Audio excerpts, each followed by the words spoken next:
Kalau cek sahabat lima gaka ya Rasul, kunaon kanjeng bisa gitu kok bisa awewe jadi ngadominasi ahli neraka. Loba neraka teh awewe. Penyebabna mun aya cek Rasul. Naon bikuprihina kusabab aya mah kufur.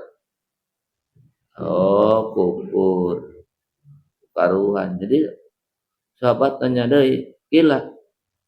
Cek nu naros ayak purna bilah ya Rasul Gusti eta awet loba nu kufur ka Allah lain.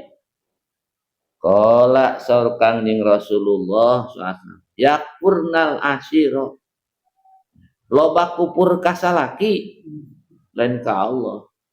Awe mah tahajudna getol ngaji ngabring moal minggu poe getol ngan ka salaki urus tunyung teu sopan ka salaki kurang bersyukur terhadap suami eta nyebabkeun awewe loba neraka itu aya kurnal isana tara inget kana kalusan salaki tara ingetna kajorena we kumaha kieu cai Rasul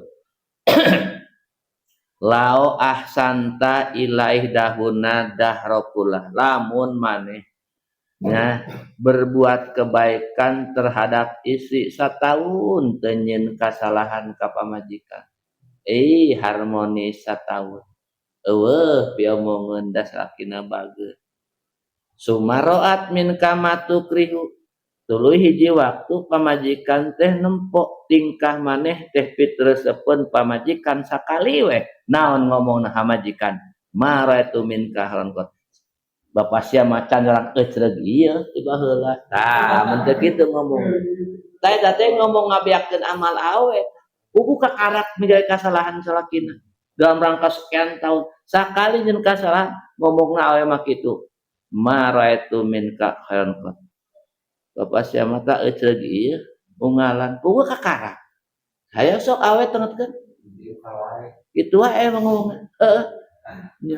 Nyebut nawe kebiasaan gitu wae buka karak eta salaki migawe kitu tah eta teh nyababkeun awe loba neraka teh kitu ya kurnal ihsana nah kurang bersyukur terhadap kebaikan suami nya kalusan nu sataun teh ku migawe kagorengan sakali teh geus eueuh dilaka tah awet kitu ya adena jadi lalaki alhamdulillah syukur ka Allah nya tinggal nyukur